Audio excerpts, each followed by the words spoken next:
We're on week 4, Life Beyond Suboxone. Stacy's here to give us an update. Stacy, how's your week? Week's been good. Slowing down a little bit for work and life, but been good all in all. Feeling good. And Do you feel like the medication is evened out now? I know at first you were talking like you felt like it was flooding you a little bit, like you yeah. had a lot. Do you feel like it's evening out now? Yeah, the first week was a lot for me just to feel all that and not knowing what to expect. Going into this not knowing what to expect from the medication. Because I had a certain level of expectation. Like I had a certain level of, okay, this is what I've heard, this is what it says, Sure. but everybody's different. And so, yeah, for the first week, it was me trying to just kind of absorb the medication. Sure. Second week, I didn't really get to notice it a lot because of, like I said, it was the second week I had a lot going on with work and personal life and emotionally. But now I'm noticing, like I said, the sleep is good and I have an appetite. I'm not groggy during the day. I don't get headaches as much. Suboxone, I would take my meds and in the morning and throughout the day, like I would take Tylenol or Excedrin every day. Every day since I got home from prison. Really? I would struggle with headaches a lot. Now I don't. Interesting. Yeah, and it was always after I would take the medication, and I thought it was something else that was causing that up until I got on the Sublocade shot. I really thought it was something else with the headache because I was telling my doctor, my shoulders are tense. I had a shoulder injury in a car accident a while ago, but I thought maybe that was causing it. And I'm realizing that no, it was Suboxone. Suboxone caused a lot of issues for me. It caused headaches, grogginess, sleep issues, constipation, and a multitude of other things. So now that I'm realizing like that, those things are starting to not be there. And so I'm paying attention a little bit. It's got to feel nice to feel like, hey, I'm getting some of my life back. My body's back in control of itself. I like that. Instead of dealing with the side effects from a medication. Sure. Do you think part of those side effects was the amount of time that you were on it, or do you think maybe it was just from the medication itself? It could have been both. Okay. So in prison, we were on the Suboxone pill. So it was a little bit different. It still has a lot of the side effects, but I wasn't getting the headaches as much in prison. When I got home, they switched me over to the the strip. Sure. And there's a big difference I noticed in between it's the same medication, but in 2 different forms. Sure. So I'm wondering if there's something else that they're doing to that medication to change the forms. Who knows when it comes to medications. But I struggled with the strip when I got home. Even the constipation was even worse than it was in prison. And I guess I never really paid attention to a lot of these things before prison because, first of all, I was in and out of addiction. But the 2.5, 3 years I had in recovery before on Suboxone, I honestly can't remember it to be like, I don't remember how the medicine made me feel. So this is paying attention to it now is different. Sure. Now paying attention to the things. When recovery was important for me, I started paying attention to how my body was feeling. So there's a big difference. Yeah. Any other changes, mood or? My emotions are pretty level. Like I said, I'm not dealing with the anger. Like I would snap easily, like just at things at home, things that frustrate me. I'm noticing that I'm handling those a lot better, handling emotional things a lot better, things that in my personal life that I never thought I would before. So you're getting ready to go for your next shot here. So Wednesday you're going to go see her. Yes. Have you written down any questions or anything like that for her? Yeah. Like what kind of conversation are you going to have with your doctor on this next visit? So among the things is like the headache thing. And I want to talk to her about if anybody else has noticed the sleep thing. And sure. I know I had a conversation with somebody that attends outreach about how they said that when they were in the Sublocade shot, it also helped with pain. Because I haven't had any issues like with my shoulder bothering me as much, I want to talk to her about that also. Is this something that manages pain? Because I don't want to become dependent on that. And when I want to get off of Sublocade, I want to know that I'm not going to be searching for something else that takes care of my pain. I want to try to figure out things that I can do to alleviate the pain on my own versus being on something. How much does Sublocade help with pain? I don't know that. But hearing it from somebody else saying that it helped with their pain, it makes me want to question her about that. At least find out. Yeah, yeah. and get good information from your doctor, because that's what we always recommend, Yeah. right? Yeah. We don't have a PhD behind our name. We're just two people in recovery that are talking about your journey. Yes. Yeah. And And it's been interesting to talk to other people that are on the sublet shot. Both of them being that they attend outreach. yep. So it's nice to know that what their journeys were or are like. Yeah. And one of them is a couple months ahead of me, and she says that she pretty much feels like the same way I do about the sleep and about how she feels and being able to handle things better. I know she's going through a few other things in her personal life that she's handling a lot better than she's ever been able to. Yeah. So Do you find strength in that support, knowing, hey, I got somebody that's a couple months ahead of me. I got somebody that has already transitioned and is off of it, Yeah. to have that support network? yeah, that support network is huge for me. I have a huge support network, not just those two, but being able to talk to people around here, my doctor.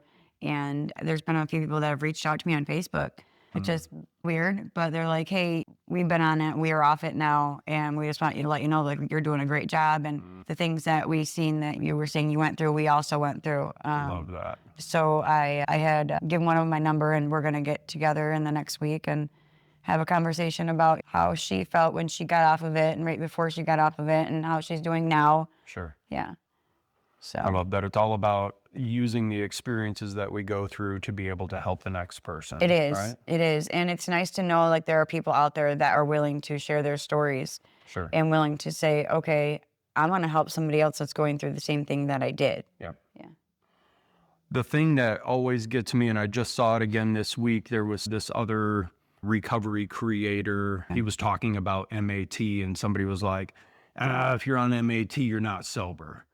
And it has such a short-sighted way of looking at things, because the MAT is allowing you to get stabilized so that you can work your recovery. You don't have that constant noise of Absolutely. addiction, like just rumbling around in your head. You now have some peace to be able to see what your options and stuff are. You know, people that say things like that, first of all, I feel that they don't get educated on things.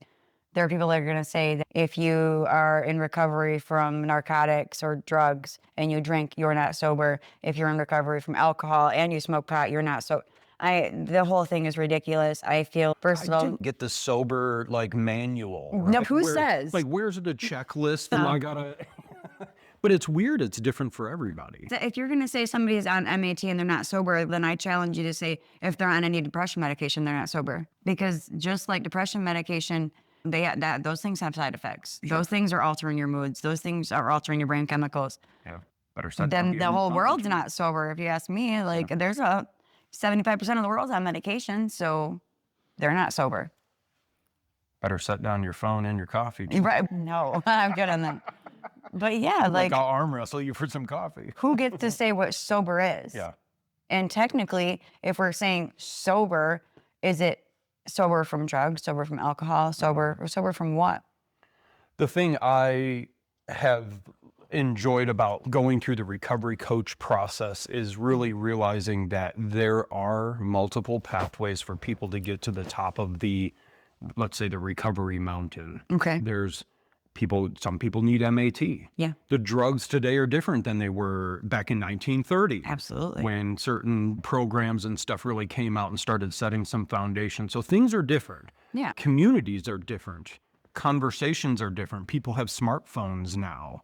They're not as much face-to-face, or a lot of people are doing online groups, and there's nothing wrong with that. No. But there is power in that getting together face-to-face in community. So when I first started attending meetings, my first meeting I ever went to was an AA meeting. Got a drunk driving when I was young and started going to those. But when I first started attending meetings in recovery, I started to realize like the AA group didn't like the NA group, and they judged that group. And And that's so weird. it's weird because they challenged me to read the big book. And when I did, I found out that Bill W. was not only an alcoholic, but he had a pill addiction. Sure. Yeah. He was cross-addicted. Yep. So it's so strange to me to see people in recovery battling each other instead of coming together, because I feel like it could be so much stronger if people just came together. And everything evolves. Yeah. Everything in this world has Yes. evolved. Yes. If you're not evolving, what are you doing? Mhm. And so just like with that sober thing, things have to evolve. Yeah. Things have to change.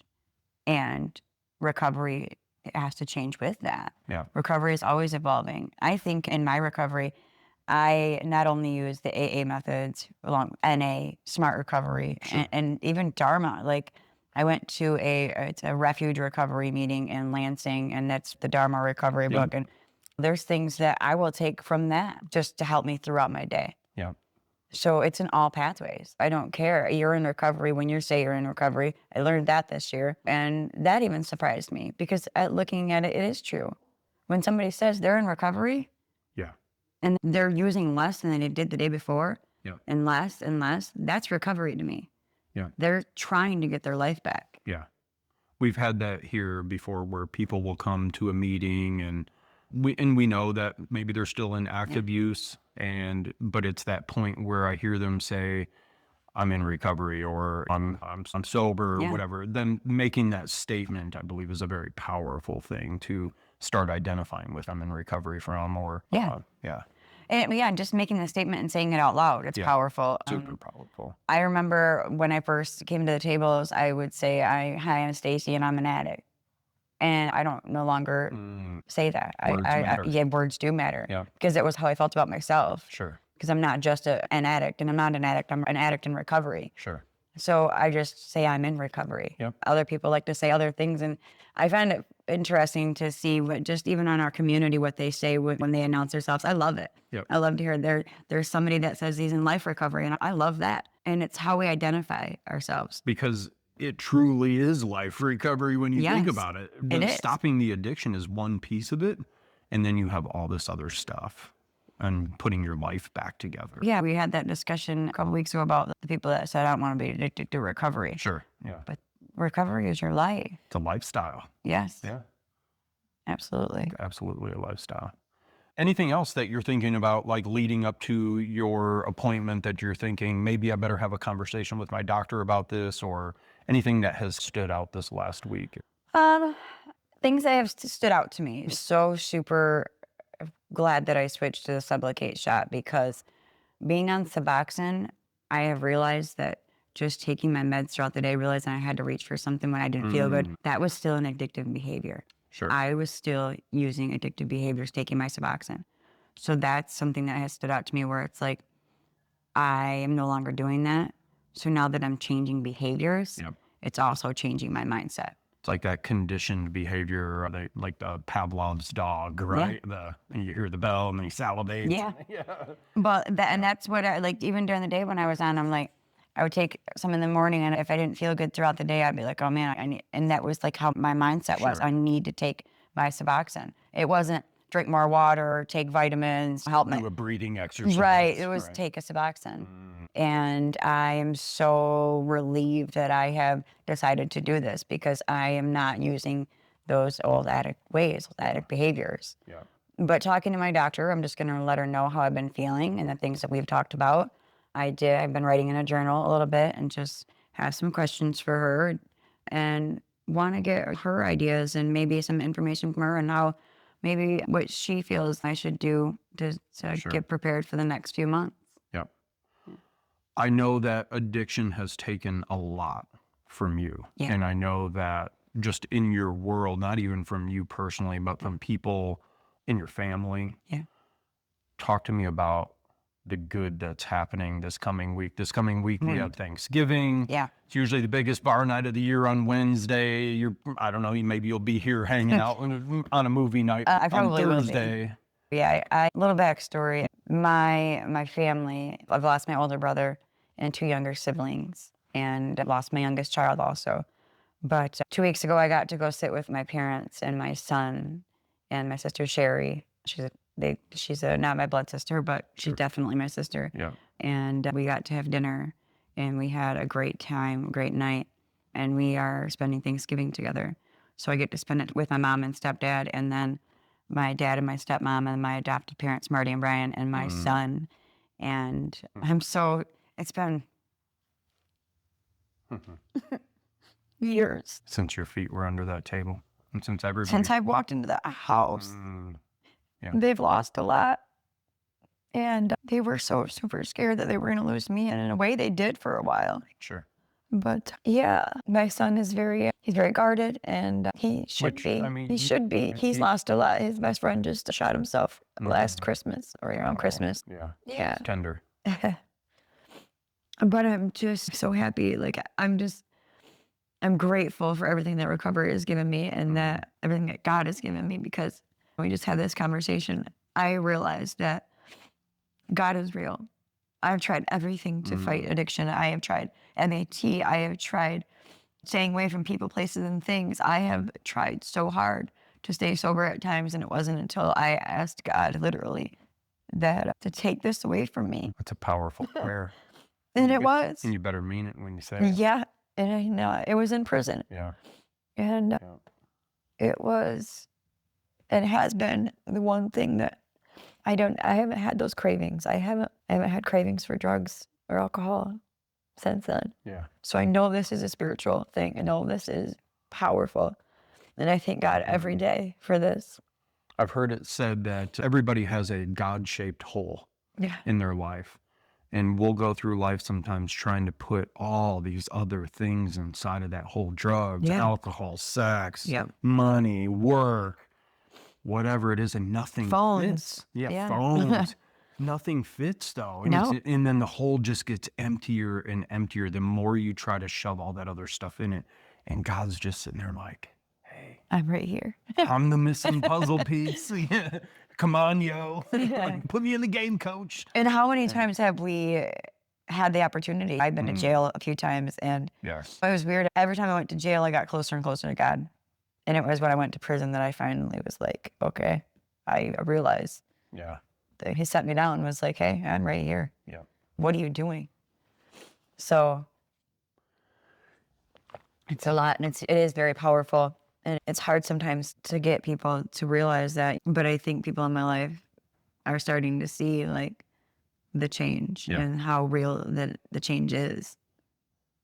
I hope that through these videos, through you going to sit with your family on Thanksgiving, that they begin to see just a sliver of some of the changes that you've made in your life. Because just from how long have you been coming here? Maybe 6 months, 7 months now. 7 months. So just in that time, it's like night and day.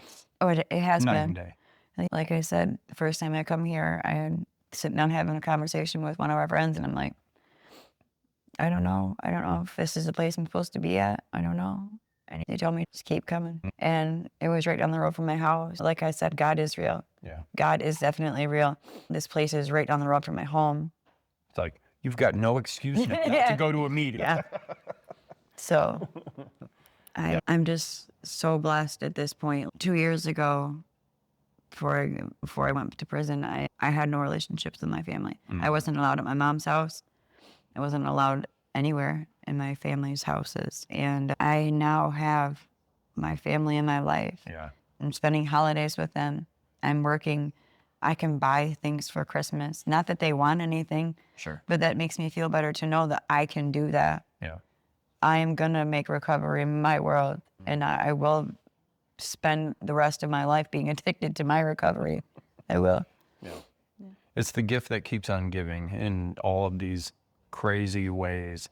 But the more you say yes to recovery and just to life in general, To yourself. right, to yourself, that's when these doors just start to open and you just walk through them now with confidence because you've done hard stuff. Yeah. You've been there, you've done that, and you have confidence I can make it through it. And nobody's saying that it's easy, No. but you feel better once you start achieving the small goals. Yeah. You start achieving your 30 days, your 60 days, your 90 days, your one visit with your kid, your second visit with your kid, your counseling sessions, getting your license back, getting an ID, whatever the things may be. Once you start getting those small things back, you start realizing, okay, I'm accomplishing my small goals. I can make larger goals now.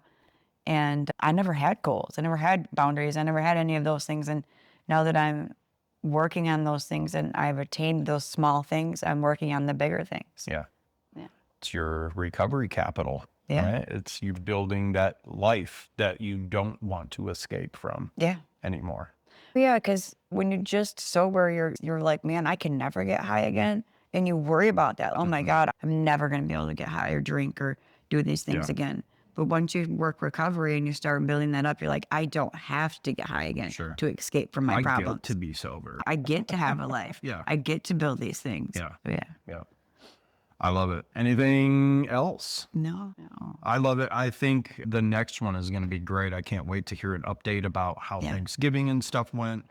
Can't wait to hear an update on how the meeting with your doctor went. Yep. And I'm gonna definitely make sure I have my questions for her when I go in, and even write some things down before I leave there. And I'm going to be sharing your videos with somebody that works at a hospital and is their MAT provider. Awesome. Person, and she expressed some interest. I talked to her just briefly, but she expressed some interest, and I would love to have her feedback on things too. And like we said, like any feedback, anybody that's been through this wants to make a comment, has a question, anything, or even say, yeah, I've been through that, or no, this is how it was like for me, or somebody that's thinking about it and has any questions, I would love to answer them if I can.